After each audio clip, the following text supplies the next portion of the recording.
Hey guys, and welcome back to Night's Journey of Dreams with Miss Jellyans over here. Today, we shall be visiting a new Nightopia, so go, get hyped for personas!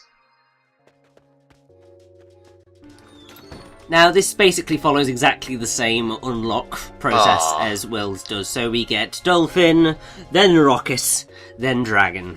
Pretty weird that we get the Dolphin after the beach level. Yeah, what's up with that? Bullshit, 0 out of 10. Fuck this game. But I mean, it's fine because there is a bit of water in this level, so we do get to use it a little bit. I like that. There just being a single puddle for the dolphin to smack about it. I mean, to be fair, it sort of is just a single lake. Okay, fair enough. But yeah, this is Crystal Castle. Ooh, nice. Which is another really, really cool level. Uh-huh. What, we talking like aesthetically, gameplay-wise? Aesthetically, yeah. Okay. Gameplay-wise, it's... Mixed? It's mixed, to say the least, because there are some elements of it that are really cool, and other elements of it which are a little bit questionable. Oh, it's that level we saw, like, when Will and Hannah crossed into each other's dreams. Exactly, yes. And plot point. Yep.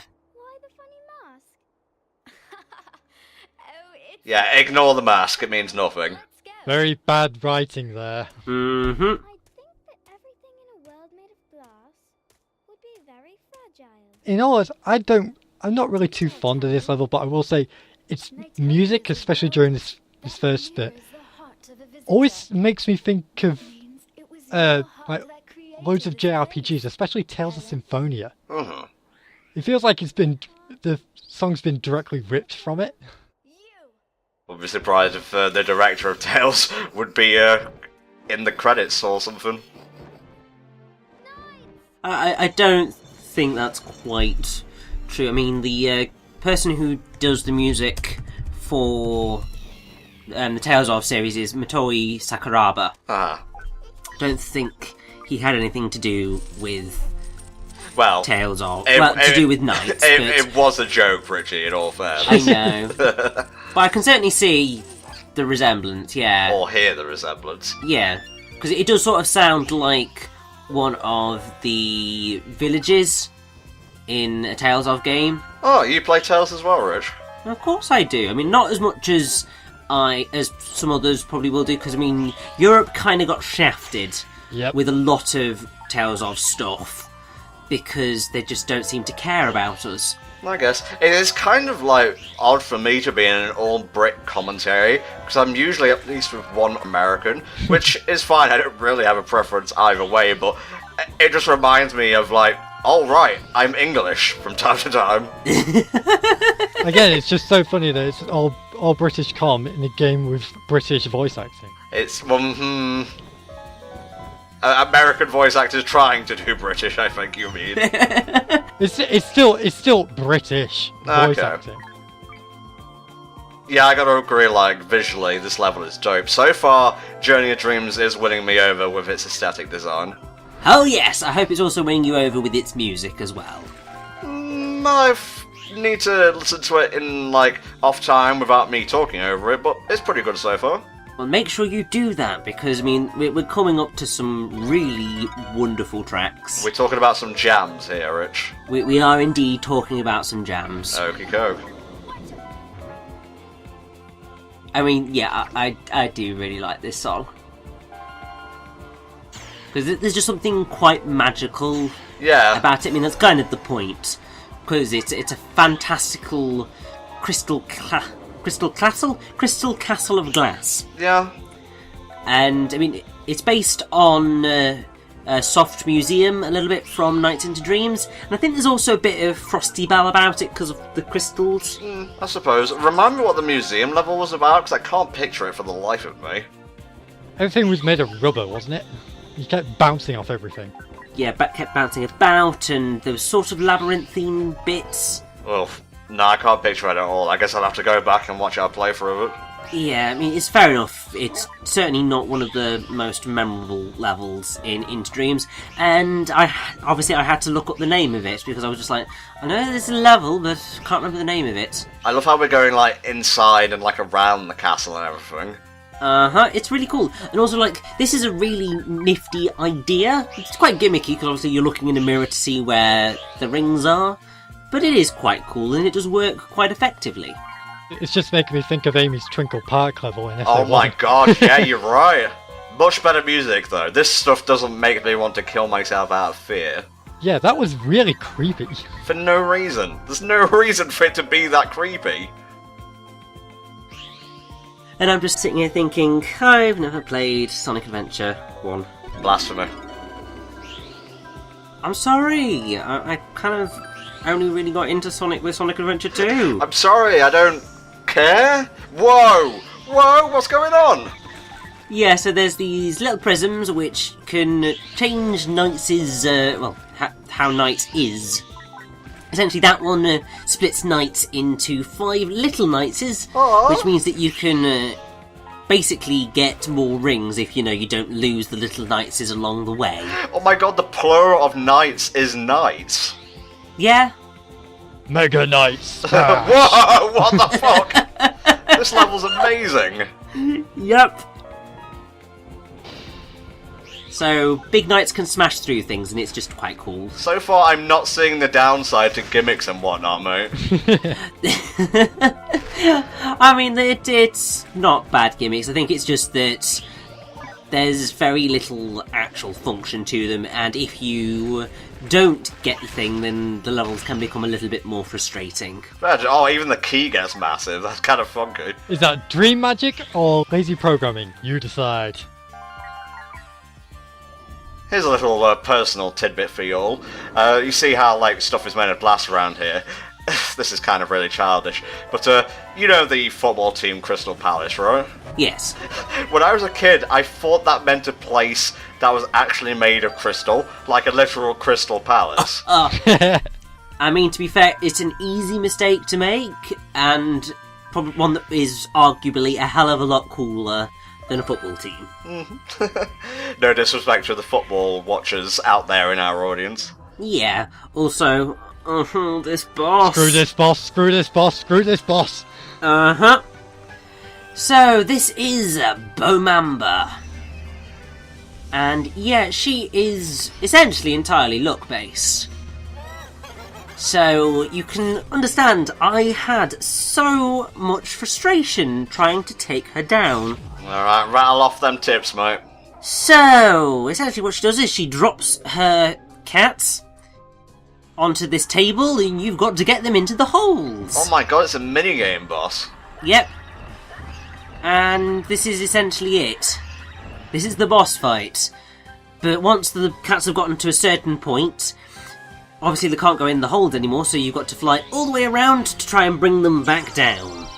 And obviously the camera isn't all that helpful, the controls are annoying, and they keep bouncing up and down, so you can't really tell where they're going. Uh-huh. So this is just... It's a horrendous boss. I like the design of the boss character, at least. Oh yeah, design-wise it's really cool, and I like the idea of it. It's just that in execution, it's just frustrating to play, because you can just get trapped if the blooming cats don't fall down the thing or just skirt past the hole, then you're doing this for ages, and it's not like you're doing anything wrong. The game is just punishing you because it decides it doesn't want to give you the cat going down the hole. I feel like a top-down camera angle would suit this boss better. Yeah. Yeah, pretty much. Something a bit more like the where we were like with the balloon, with the blowing the balloons. But it's fine. Got me A rank. I'm happy. The witch has gone back to hell. It's all good. For now. For now, yeah. Yeah. This game's all about that round 2. Oh, are we ever going to see the battle mode, Rich? Actually, no. With you playing against yourself like in Rodeo. Yeah, I mean, that was pretty much the main reason why I decided, nah. That still cracks me up. I tried it then, and obviously it's just like, no, this isn't a thing. To be fair, Rodeo got shafted quite badly, so I felt the need to show off as much of Rodeo as possible. Okay. Whereas NiGHTS, although it too got a little bit shafted by reviews, it didn't really get shafted by Sega. Fair enough. So... You got shafted after. Yeah. So I can live with not showing that bit off. And reuse animation! What's Octopod doing here? What do you think, Knight? How many times have you done this so far? Fun, shall we? I know. Also, I love the line read on that. It's like, what's Octopod doing here? I wonder what happened to Sonic. Well, that's sad. I think I've already made that joke, but it still applies.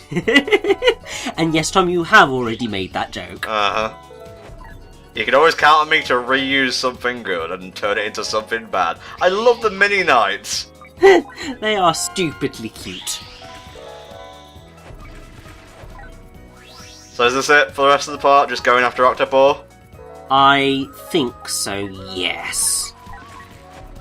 Because, I mean, pretty much there's... Other than starting another mission, there's not really a whole lot we could do. Because, I mean, that's the thing with NiGHTS Journey of Dreams, is it's just a nice, simple, relaxing run. Nothing too strenuous, apart from, you know, a little frustration with Bamamba and some of the gimmicks. But other than that, it's just a nice ride. I feel sorry for Octopod seeing the Mega Knights chasing after it. Yeah. This is really unfair, honestly. I love how he smashes through the purple crystal. It's dead cool.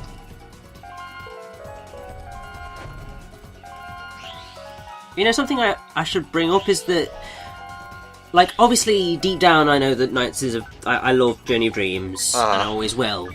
But coming back to it, after so long, it's just reminded me how much I do love this game and what I do appreciate about it. Because even though, obviously, it has aged quite a bit since it first came out, it still looks reasonably okay. It's not bad for a late era, you know, SD Wii game. Well, it's not late era, it's still quite early era, to be fair. Oh, okay, well that's my bad. It looks even better then. I mean, technically it's still kind of late because the Wii was the last SD console. Yeah. But for a Wii game, this is still pretty decent, all things considered. I like how I say SD Wii game compared to all those HD Wii games that came out. Yeah. Well, I mean, to be fair, this has been recorded in sort of HD. Sort of. We just do that, and this is something like a lot of Let's Players do.